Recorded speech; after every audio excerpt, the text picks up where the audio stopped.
En préparant ce cours, dont le thème central sera l'analyse de l'œuvre de Victor Hugo, ma destinée, je suis tombé sur l'un des carnets que je tiens depuis 1964 et sur lesquels j'ai consigné la plupart des sujets développés tout au long des cours et des séminaires que je donne actuellement au Collège de France. À la date du 20 juin 2010, mercredi 8h35, je lis « Lundi, mardi, passé à Londres, exposition Van Gogh. J'ai constaté qu'il était possible de réaliser l'œuvre d'une vie en 3 ans. Rien d'important auparavant, en effet, de même que chez Rimbaud. Un manque de talent touchant, à savoir que l'anatomie existe, que les mains et les pieds sont les plus difficiles à peindre, à rendre, mais il réussit néanmoins à faire oublier les contingences. Van Gogh aspire essentiellement à ne plus être l'artiste déchiré, apatride, sans amis. Gauguin est parti. Vincent est resté, lui, et la paix ne saurait exister pour lui. Il ne s'attarde pas sur le résultat. Dès qu'ils ont peint, il envoie ses tableaux à Théo, son frère. Ne pense qu'à ce qu'il n'est pas parvenu à faire, dans une tension en cheminement interminable entre l'incapacité due au manque de talent à atteindre un but inaccessible. Doublement inaccessible du fait que cette incapacité est à la fois sociale et humaine, mais aussi professionnelle et pectorale, sans compter que ces tableaux sont invendables. Peindre sans jamais toucher le but, et peu importe que l'or ne ruisselle pas sur les champs de blé, que dans la nuit les galaxies envahissent la terre, quand les champs qui s'étendent à l'infini luisent comme des panneaux lumineux d'un vert criard. C'est dans cette tension entre entre le fini et l'infini que le corps de peintre semble écartelé.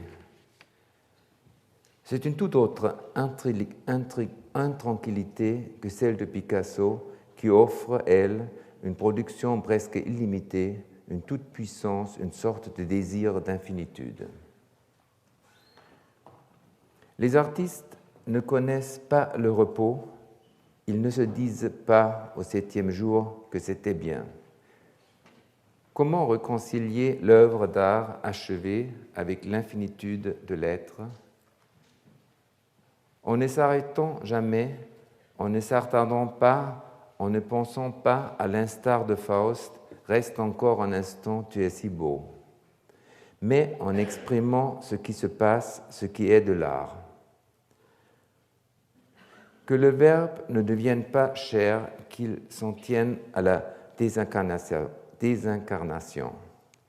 Mais non pas comme chez Don Giovanni, qui se répète, qui insiste sur la même chose, qui dresse une liste produisant un mauvais infini, car c'est l'acte qui est essentiel. Tout est dans l'acte. Si l'on prend l'acte en tant que tel, alors la répétition s'abolit. À l'instar du Hollandais volant, il faut tenter de briser le cycle de la répétition. Leçon de la dernière lettre qu'il avait en poche le jour où il s'est tué d'un coup de feu et qui me fait songer au poème de Rimbaud, Le dormeur du Val.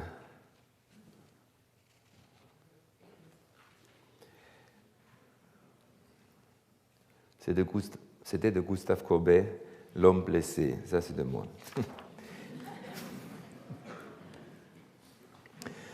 Un jour à Paris, se sentant atterré par une putain, il l'invita chez lui pour la convertir en quelque sorte.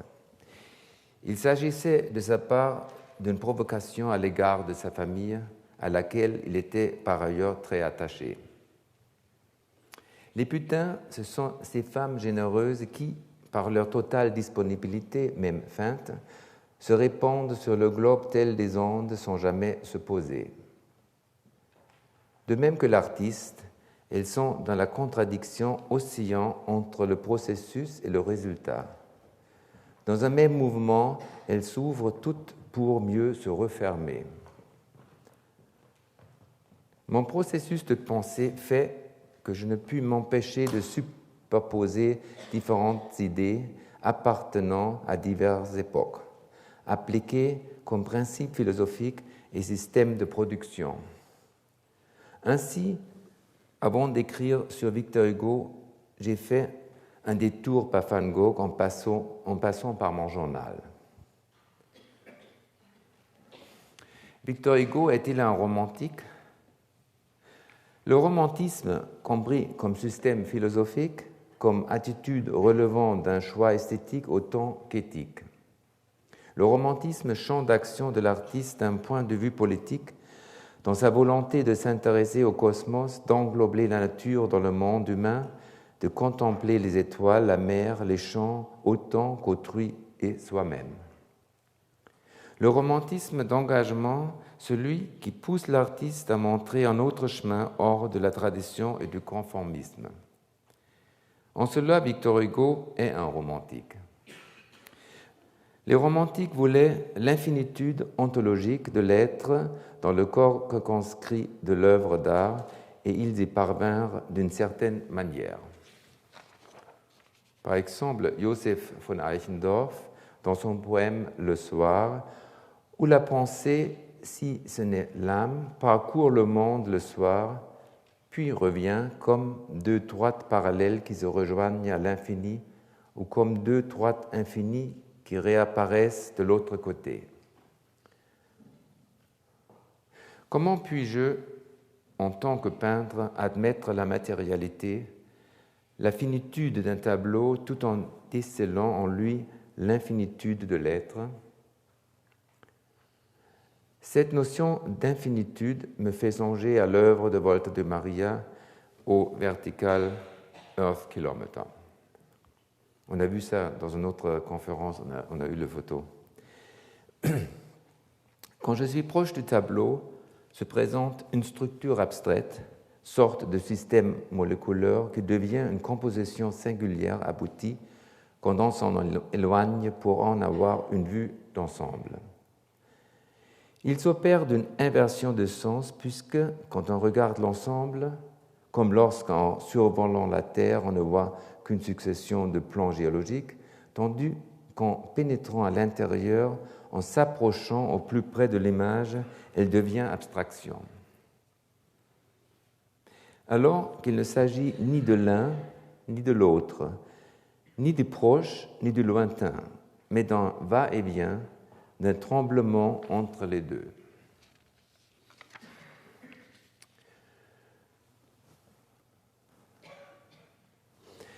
Une énorme vague emplit la feuille et, avant même que l'écume ait eu le temps d'atteindre le rivage avec la vague, le vent l'a chassée vers l'horizon, vers l'infini.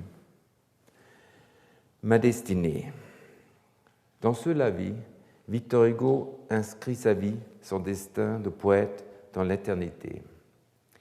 Il s'inscrit lui-même dans le tableau du cosmos à la manière dont les traces de pas se dessinent sur le sable, affectant une position inexplicable au regard de l'infini, offrant un grand écart entre pathos romantique et iconoclasme. Une fois encore, il s'agit là de l'opposition insoluble entre figuration et abstraction. J'aimerais pouvoir un jour apposer la dernière couche de peintre sur une toile déjà peinte, puis reculer avant de disparaître. Tout comme il est interdit aux Juifs de prononcer le nom de leur Dieu, alors que cet appel désespéré vers un Dieu réel et tangible résonne depuis des siècles. L'artiste se débat tel une grenouille dans un pot de lait qui essaie d'en atteindre le bord, l'artiste qui est passé par-dessus le bord de la réalité. L'artiste tente également d'attraper les étincelles de lumière prisonnières du chaos terrestre afin de les porter en d'autres sphères, de sorte que la Terre, une fois dépourvue des particules de lumière qui s'y était dispersée soit appréhendée de toute sa noirceur.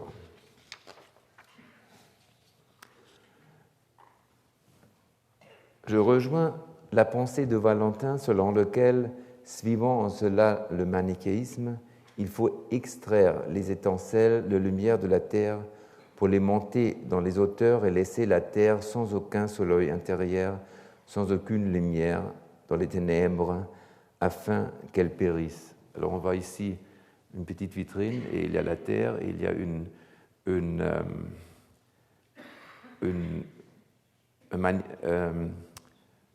construction qui porte les étincelles de la terre vers le haut.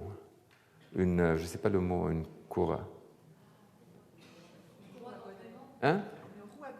Une roue à godet, là. Revenons au poème Ma destinée. Victor Hugo dessine une vague à l'instant précis où elle va déferler. Moment magique créé pour une seconde logique, un espace vide, un néant impossible, le calme dans la mer démontée. Nous nous asseyons à l'intérieur de ce vide et méditons sur le commencement, sur le moment où tout était possible, comme dans l'espace vide décrit par le kabbaliste Isaac Luria et que Dieu abandonna afin que le monde puisse advenir. Or, cet espace vide n'existe presque pas, il disparaît à peine formé. C'est une expérience que nous avons tous vécue en nageant dans la mer démontée. Quand, pris dans le rouleau d'une déferlante, nous perdons le sens de l'orientation, ne sachant plus où sont le haut ou le bas, et le sol se dérobant sous nos pieds, nous sommes comme pris dans le tohu bohu, le chaos dont sortit le cosmos. Mais l'espace vide est très vite à nouveau plein de murmures, de balbutiements, et puis à l'espace vide correspond toujours son contraire. J'ai toujours été fasciné par les espaces à l'abandon, par les usines désaffectées, claustrophobes qui continuent d'être emplis de murmures et d'empreintes des ouvriers qui y travaillèrent. J'y décèle des similitudes avec mes tableaux quand ils semblent enfin, après avoir été couverts de boue et d'eau, recouvrer la paix, bien qu'ils portent encore en eux les traces du désespoir, de l'effort, de l'échec, et dont la surface n'est que le reflet des guerres perdues. Un véritable champ de bataille. La vague, sans espace vide, disparaît à nouveau dans un perpétuel recommencement. Mais un recommencement qui laisse des traces, comme celle de l'œuvre d'art à laquelle est confiée la méditation entre le matériel et l'infini. Écoutons Victor Hugo. Ô Seigneur, vous avez emporté dans votre ombre ainsi comme un tourbillon tout ce qui m'était cher. Je regardais ma joie, elle s'était effacée, hélas, comme le pli d'une onde sur la mer. En lisant ces vers d'Hugo aujourd'hui, je les perçois différemment que lorsque, dans ma jeunesse, je les apprenais par cœur. J'ai déjà eu l'occasion d'évoquer ce phénomène lors du premier cours consacré au poème de Rimbaud, Marine. À cette époque, j'étais davantage attiré par le pathos.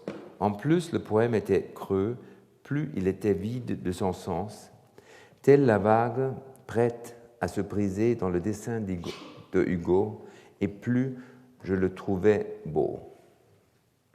L'île qui a accueilli l'exil de Victor Hugo représentait pour moi une tribune du haut de laquelle il s'adressait non pas aux hommes, mais à l'humanité. Un autre poème me transportait alors Waterloo. Waterloo, Waterloo, monde pleine, et la terre tremble encore d'avoir vu la fuite des géants.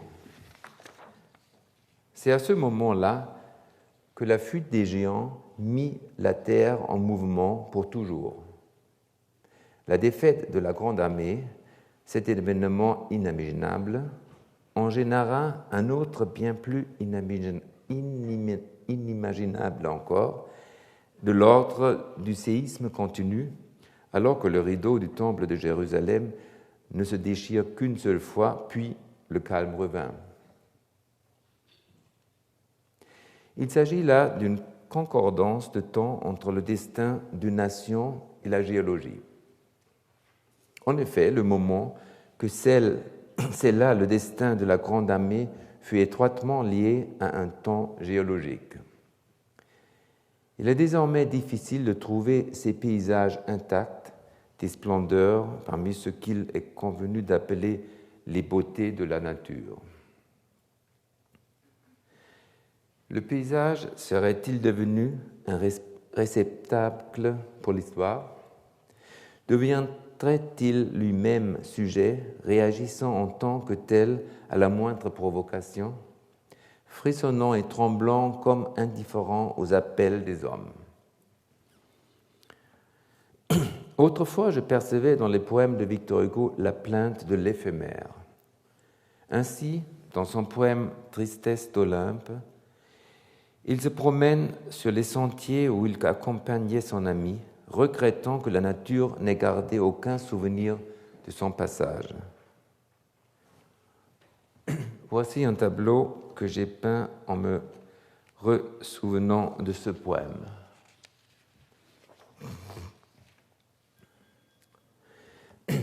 Aujourd'hui, j'irai certainement plus loin dans l'interprétation. Peut-être brosserai-je le poème dans le sens contraire du poil, car il se peut que le poème contienne quelque chose que le poète ne percevait pas.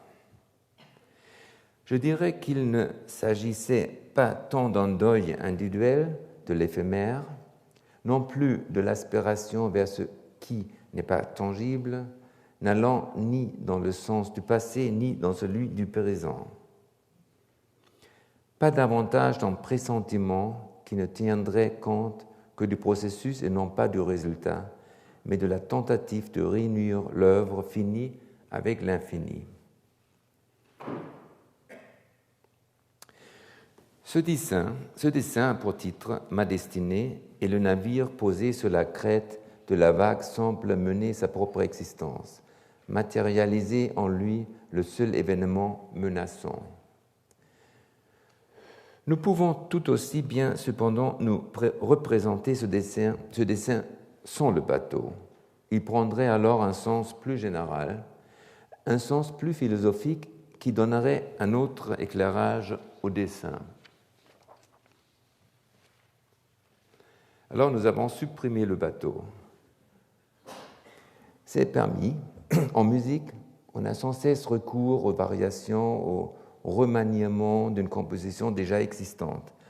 Lorsque je visite le Louvre, il m'arrive de vouloir remanier certains tableaux. Sur un certain polyptyque de Le Sueur notamment, j'aimerais ajouter une couche plus sombre sur les couleurs très vives, un peu pop art. Je suis persuadé que les couleurs en dessous révéleraient alors des nuances insoupçonnées dont l'effet serait bien plus mystérieux. Si le dessin de Victor Hugo était débarrassé de ce bateau anecdotique, la vague ne représenterait plus alors qu'une destinée susceptible d'entraîner un éventuel navire dans un hypothétique naufrage. La destinée individuelle se changeait en destin cosmique. C'est dans le fini que nous trouvons l'infini. On peut voir ici non pas le résultat, mais l'acte en soi qui a donné naissance à l'œuvre d'art. Ce n'est rien, cela advient. La forme seule advient. L'image n'est pas l'illustration d'idées platoniciennes, elle représente un événement permanent, de même que les vagues qui, sans cesse, déferlent sur le rivage. Le fini n'est plus une frontière, Par sa répétition, il devient acte.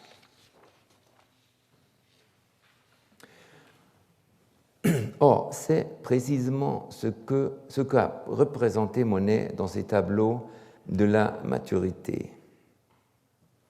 L'objet ayant cessé d'être important à ses yeux au cours de sa carrière, Claude Monet s'est peu à peu éloigné de la réalité de la représentation photographique qu'il ne considérait plus comme vraiment palpable.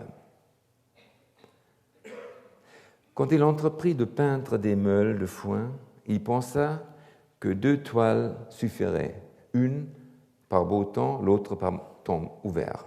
Mais à peine avait-il commencé le premier tableau par temps ensoleillé que la lumière se modifia, si bien que 2 tableaux ne suffirent plus. Pour la simple raison qu'il souhaita représenter une impression vraie, spécifique à un moment donné, et non pas peindre un tableau qui résumerait à lui seul une variété d'impressions. C'est pourquoi il a peint divers tableaux d'un même objet et donné ainsi à voir une vision d'ensemble de la nature par l'addition de différents moments. À l'inverse de la méthode plus scientifique de Seurat, duquel, soit dit en passant, j'aimerais reprendre certains tableaux aussi. Monet avait confiance de l'aspect paradoxal de sa méthode, du fait même qu'il voulait circonscrire un processus fugitif en une forme fixe. Il expliquait à Geoffroy son désespoir de voir le soleil se coucher si tôt en cette période de l'année, qu'il ne pouvait peindre à ce rythme et se voyait souvent contraint de terminer le tableau à l'atelier. À la fin de sa vie, certains tableaux de Nymphéas attendirent plusieurs années avant d'être achevés. Il est intéressant d'apprendre qu'il arrivait à Monet de terminer ses tableaux à l'atelier, car la grande invention de l'impressionniste n'était pas de peindre sur le motif, en l'occurrence la nature en plein air donc, abandonnant l'atelier et les esquisses préalables. C'est pourquoi plusieurs tableaux de même format et représentant des meules de foin ne sont plus perçus comme des objets autonomes ou des réalités séparées. Leur essence se situe dans l'intervalle, dans le passage d'un tableau à l'autre. Monet faisait donc marche arrière en revenant à l'atelier, ce qui nous autorise à dire qu'il est allé au-delà de l'impressionnisme, ces tableaux devenant abstraits ou, plus précisément, demeurant sur cette ligne incertaine entre l'abstraction et la figuration, ce qui pourrait expliquer l'enthousiasme de Kandinsky pour les meules de foin qu'il découvrit à Moscou. Je constate depuis la leçon inaugurale les difficultés rencontrées à décrire une œuvre d'art qui, par nature, est en constante mutation. L'œuvre d'art en tant qu'action s'étend et non pas création aboutie. Dans la contemplation d'une œuvre, tout comme dans sa réalisation se produisent des moments aussi fugaces que le souffle du vent et qui disparaissent aussi promptement que l'écume sur la crête de la vague du dessin de Victor Hugo. Il arrive parfois qu'il y ait convergence entre les moments du passé et ceux du présent, qu'ils se rencontrent et que l'on détecte ce calme qui gît dans le creux de la vague avant qu'elle ne déferle. Venant du passé, mais au fond davantage que le passé, ces moments appartiennent tout aussi bien au passé qu'au présent, et ce qu'ils génèrent est des plus importants.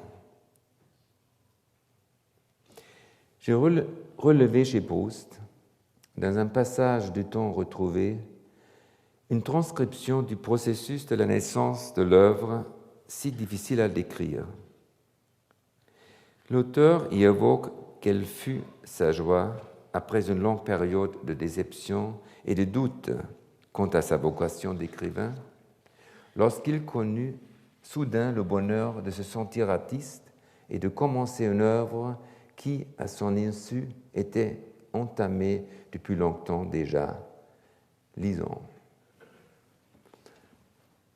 Tant de fois au cours de ma vie, la réalité m'avait déçu parce qu'au moment où je l'apercevais, mon imagination, qui était mon seul organe pour jouir de la beauté, ne pouvait s'appliquer à elle en vertu de la loi inévitable qui veut qu'on ne puisse imaginer que ce qui est absent.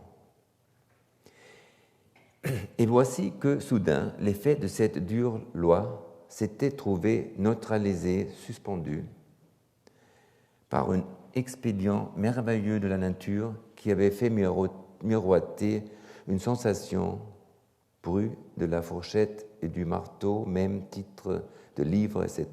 À la fois dans le passé, ce qui permettait à mon imagination de la goûter, et dans le présent où l'ébranlement effectif de mes sens par le bruit, le contact du linge, etc., avait ajouté aux rêves de l'imagination ce dont ils sont habituellement dépourvus, l'idée d'existence.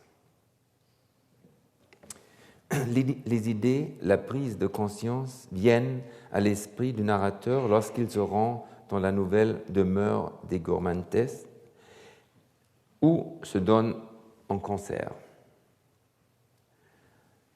En chemin, la matinée perd de son importance tant et si bien qu'il arrive en retard alors que le concert s'achève et il doit attendre dans la bibliothèque que les portes du salon s'ouvrent et le libèrent. En route, il avait demandé à plusieurs reprises que l'on arrêtât la voiture. Il avait rencontré diverses personnes et quelques événements apparemment anodins avaient fait du trajet un trajet initiatique. Le souvenir, par exemple, du goût d'une madeleine que l'on plonge dans le thé, créant une symbiose avec l'œuvre d'un poète, Vinteuil, ou encore le bruit de la cuillère qui heurte la tasse et qui le rappelle le marteau qui frappe les roues du train lorsqu'il s'arrête en allant vers Cambrai, le replongeant dans l'enfance. Je pense également à la manière dont il associe les pavés de la cour de l'hôtel de Guermantes au sol de la place Saint-Marc à Venise, au tracé et la matière pourtant si différents. Cependant, la comparaison, l'éclair qui relie d'une étrange façon le passé présent le conduit à s'interroger sur la difficulté à décrire Venise.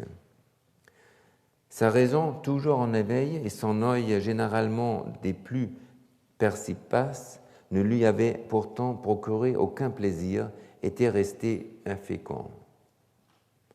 Mais le fait d'entrevoir le passé dans le présent, et qui plus est de découvrir un troisième élément dans la rencontre des deux précédents, lui procure une sensation de délivrance.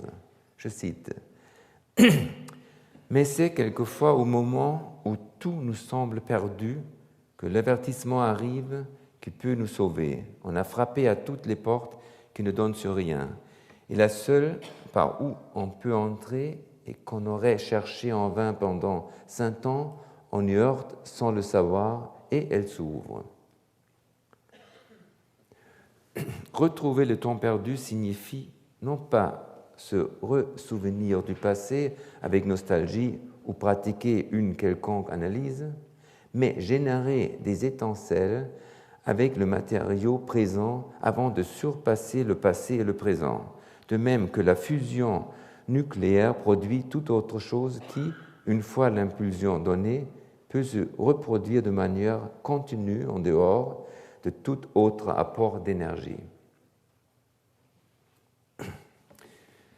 Dans cet ordre d'idées, on peut considérer que Jules Michelet n'est pas un conteur d'histoires décrivant le passé, mais les images qu'il évoque, je pense entre autres à la couleur et à la consistance du son des rennes, font de l'histoire une matière à partir de laquelle il filtre l'essence des choses et les libère du temps, les libère au point que plus rien n'est à craindre qu'à l'avenir.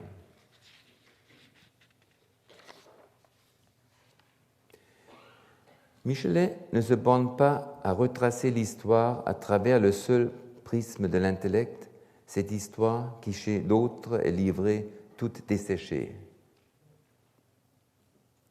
Proust exprime ça de cette façon. Mais qu'un bruit, qu'une odeur déjà entendue et respirée jadis le soit de nouveau à la fois dans le présent et dans le passé, réel sans être actuel, idiot sans être abstrait, aussitôt l'essence permanente et habituellement cachée des choses qui se trouvent libérées, et notre vrai moi qui parfois depuis longtemps semblait mort, mais ne l'était pas entièrement, s'éveille, s'anime, etc. Ça continue. Il y a des correspondances certaines entre les meules de foin de Claude Menet et la littérature de Marcel Proust. Chez Proust, comme chez Monet, le sujet n'est pas ce que l'on croit d'abord reconnaître. À titre d'exemple, Kandinsky n'a pas vu les meules de foin en tant que telles, quand au sujet du roman chez Proust, il consiste non pas en un déroulement linéaire d'événements, mais en la superposition de faits à divers niveaux de lecture. De même chez Monet, il s'agit non pas de représenter les différents états des meules de foin sous diverses lumières, mais l'espace intermédiaire qui correspond au passage d'un état à l'autre. Je cite Proust à nouveau. Un nuage, un triangle, un clocher, une fleur, un caillou, en sentant qu'il y avait peut-être sous ces signes quelque chose de tout autre que je devais tâcher de découvrir, une pensée qu'il traduisait à la façon de ces caractères hiéroglyphes qu'on croirait représenter seulement des objets matériels. Sans doute, ce déchiffrage était difficile, mais seul il donnait quelques vérités à lire. Car les vérités que l'intelligence saisit directement à claire voix dans le monde de la pleine lumière ont quelque chose de moins profond, de moins nécessaire que celles que la vie nous a malgré nous communiquées, ont une impression matérielle parce qu'elle est entrée par nos sens, mais dont nous pouvons dégager l'esprit. Lors de notre cours, j'ai évoqué le véritable bonheur qui procure la surprise, récompenser à tous nos efforts après les détours souvent pénibles mais nécessaires.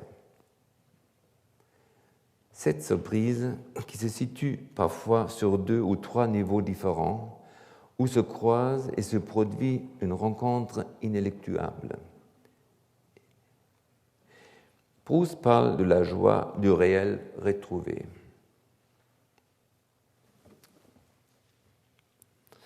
J'aimerais maintenant vous parler d'un événement me concernant survenu en 1984 lors de mon premier séjour à Jérusalem et qui est en rapport avec le temps retrouvé. Cela m'est revenu en préparant ce cours. Je me rendais à Jérusalem, qui sollicita le soutien d'Axel Springer pour la première fois, y accompagnant une exposition qui se tenait à l'Israel Museum après avoir été montrée à Düsseldorf et au musée d'art moderne de la ville de Paris. Le gouvernement allemand avait émis les plus grandes réserves à ce que mon œuvre soit exposée en Israël. Seul le fervent engagement de Martin Weil, directeur du musée de Jérusalem, parvint à vaincre leur réticence. Par ailleurs, l'analyse de mon travail effectuée par la diaspora juive new-yorkaise qui avait fui les persécutions nazies, autrement dit, ma tentative d'évoquer la mémoire d'une perte incommensurable, de l'extraordinaire symbiose entre les pensées allemandes et juives, n'était pas encore parvenue jusqu'aux Allemands. Mais revenons à l'essentiel, à ce curieux phénomène de concordance de temps entre le présent et l'avenir. J'observais à la fenêtre de l'hôtel King David, à droite, la porte du désert qui semblait s'embraser dans une prodigieuse lueur crépusculaire, et à gauche, la ville, ceinte d'un mur de pierre orné de coupoles dorées des mosquées. Au-delà des remparts, le mont des Oliviers. À cet instant précis, ma conscience n'était pas seulement reliée à un lieu qui me semblait familier, bien que je le découvrisse pour la première fois, qui allait de soi, car la ville de Jérusalem fait partie de ma culture, de notre culture. La Jérusalem céleste n'est-elle pas pour les chrétiens la terre promise, la terre d'utopie à laquelle nous aspirons? Ce n'était donc pas uniquement cet aspect-là des choses qui me fascinait, car la prose de Proust relève plutôt de l'intellect et de la remémoration d'un temps perdu, alors que les impressions que je viens d'évoquer étaient, elles, de l'ordre de l'émotionnel. Elles ne touchaient pas encore à l'essence des choses, à ce petit quantum de temps supplémentaire. J'eus de nouveau cette impression un peu plus tard, alors que je faisais le tour de la ville, le regard toujours fixé sur les remparts et au-delà sur le mont des Oliviers. Il y a en Forêt-Noire un village dans lequel vivait un membre de ma famille, un instituteur que j'appréciais beaucoup et auquel, dans mon enfance, je rendais souvent visite. Derrière ma maison se trouvait une montagne nommée Ölberg, alors mont des Oliviers. Cela n'avait naturellement rien à voir avec le mont des Oliviers de Jérusalem.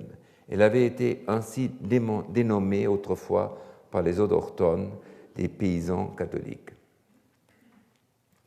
C'était de fait une colline qui descendait en pente douce et d'où l'on avait une vue dégagée sur les sombres forêts de sapins qui s'étendaient jusqu'à l'horizon, formant des ondulations.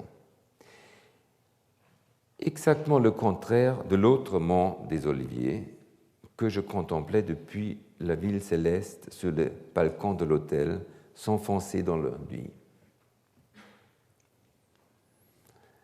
Revenons maintenant à ce passage de temps retrouvé dans lequel Proust évoque, au moment où il s'écarte pour laisser passer une voiture, le pavage de la cour des Guermantes, dont l'image se superpose un souvenir des pavés de la basilique Saint-Marc à Venise.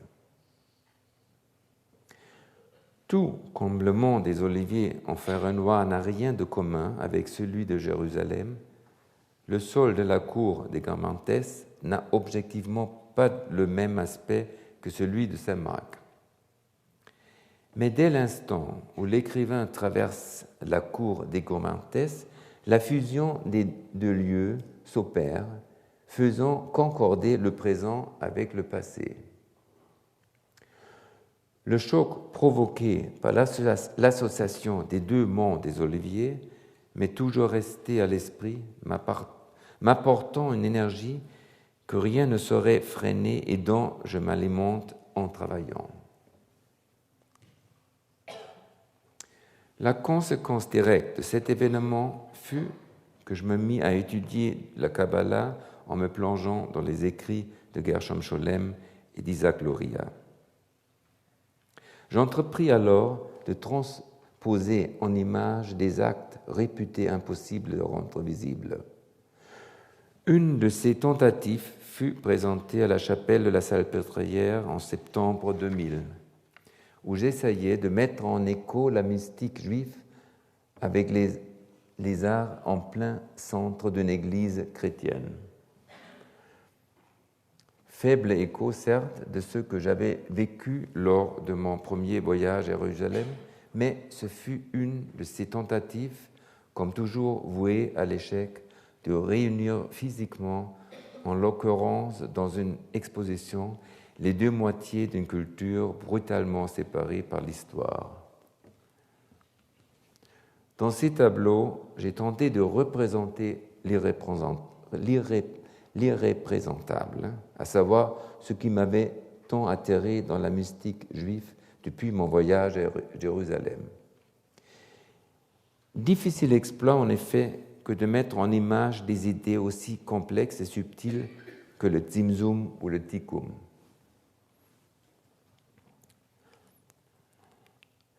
Sans compter le thème ancestral de Moïse et Aaron, souvenez-vous, Moïse descend de la montagne après s'être efforcé de graver le décalogue dans la pierre et, entre autres, le commandement « Tu ne feras point d'image ».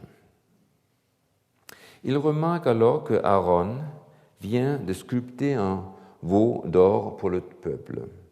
De rage, il jette les tablettes qui se brisent en 1000 morceaux et s'en retourne sur la montagne. Cette révolution théologienne abstraite entreprise par Moïse s'oppose à la conception d'Aaron, davantage tournée vers le peuple et vers la transmission. Dès lors, la représentation de l'indicible, du divin, vit de l'interdit, du refus de l'image. Forme d'iconoclasme devenue aujourd'hui une des composantes des arts plastiques, l'art vit de cet interdit. Il est des choses irreprésentables qui possèdent néanmoins une présence. C'est ce que Monet voulait montrer dans ses meules de foin, c'est-à-dire le temps qui s'écoule, la coïncidence, la coexistence du présent et du passé. L'essence même des choses, comme le disait Proust, qui n'est pas visible dans une meule de foin en tant qu'objet. Cette essence des choses qui se trouve entre les divers tableaux de la série.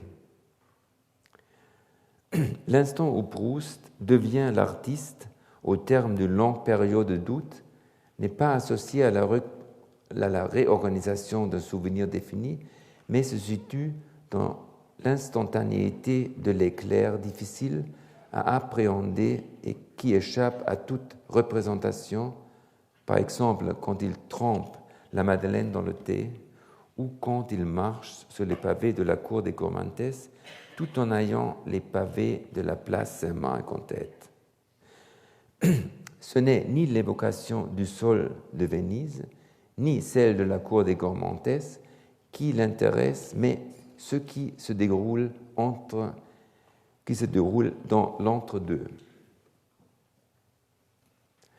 La querelle des iconoclastes, qui perdure depuis des siècles, se révèle au grand jour dans l'art moderne, non pas comme phénomène externe, mais plutôt comme manifestation parfois inhérente à l'image, dont les œuvres de Barnett Newman et de Malevich sont de parfaites illustrations.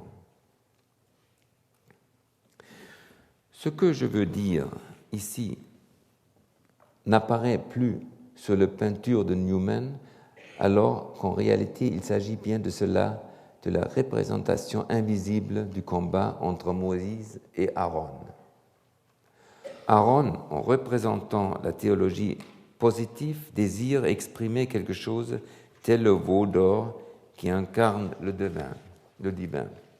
Moïse, quant à lui, est le théologien en ex negativo, proclamant tout ce que Dieu n'est pas. Querelle qui se poursuit dans les diverses interprétations de l'Euchariste avec, d'une part, les catholiques qui affirment « Hoc est enim corpus meum », ça c'est mon corps, et les protestants qui disent cela signifie le corps du Christ. J'ai encore en mémoire le souvenir de ma première communion. En recevant l'hostie, je fus profondément déçu que rien ne se passe. La journée allait son cours habituel sans que rien n'advienne. Cependant, il n'y avait rien d'étonnant à cela. Je n'étais pas encore artiste et n'avais pas connu l'expérience proustienne de la Madeleine. De fait, je commis alors l'erreur d'attendre que l'illumination provienne de l'extérieur au lieu de la chercher en moi, là où tout était en œuvre dès le début. Les moyens d'assimiler la querelle entre Moïse et Aaron m'ont été donnés plus tard, querelle qui porte en elle une dualité paradoxale, construction, destruction, apparition, disparition, et que Ingeborg Bachmann traduit si bien dans son poème An die Sonne, hommage au soleil. C'est alors que je pris conscience de cette dualité. Il arrive souvent que rien ne subsiste, que l'on ne parvienne pas à passer d'un pôle à l'autre, parce qu'il est toujours nécessaire que subsiste un résidu. En observant ces images, on peut deviner l'état d'esprit qui était le mien il y a une trentaine d'années lorsque je représentais l'Allemagne à la Biennale de Venise. Le catalogue de la Biennale comptait 4 chapitres, tous ayant attrait à l'iconoclasme. Le premier, verbrennen, ça veut dire calciner, est une idée exprimée dans le livre Cautérisation du district de Buchen. Pour concrétiser cette idée, j'ai coupé un certain nombre de mes tableaux au format des pages du futur livre, puis je les ai fait se consumer sur le poêle de l'atelier, avant de les relier. Une autre forme d'anéantissement correspond à verholzen, ça veut dire lignifier. Regardons ce livre sur lequel est collé un livre ancien de portraits photographiques de paysans que j'ai recopiés en les lignifiant.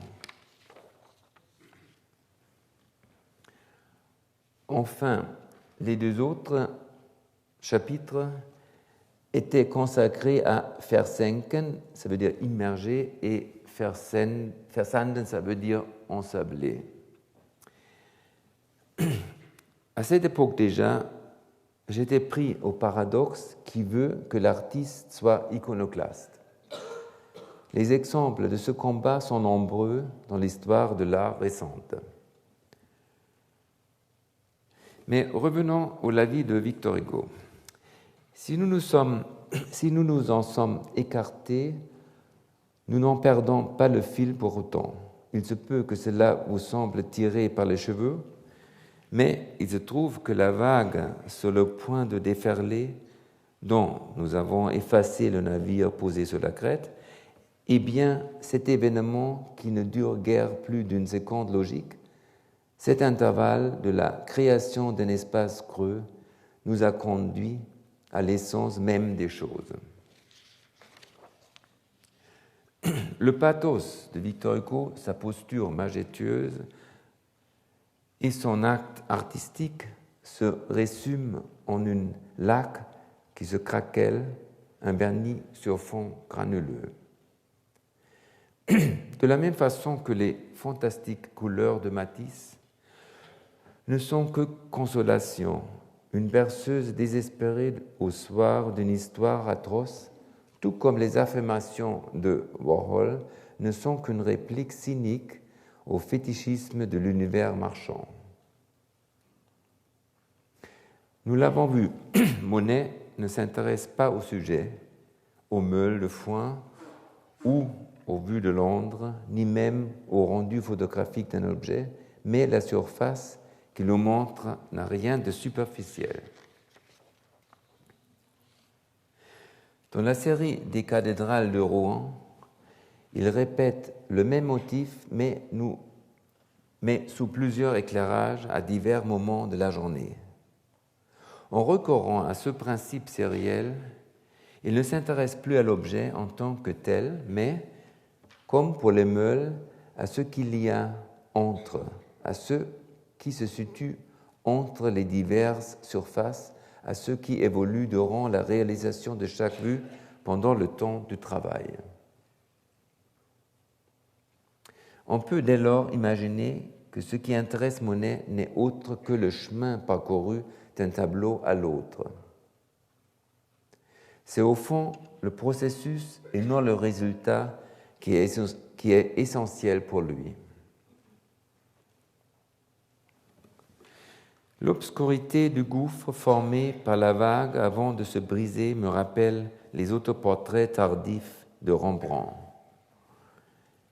Ce sont les yeux qui, en premier lieu, retiennent l'attention du spectateur avec ses amples cavités d'une profondeur insondable.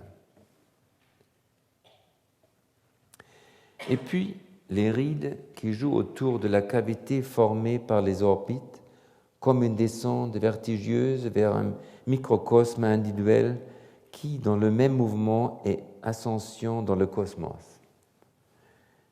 Je pense que l'exercice de l'autoportrait chez Rembrandt était de l'ordre du journal.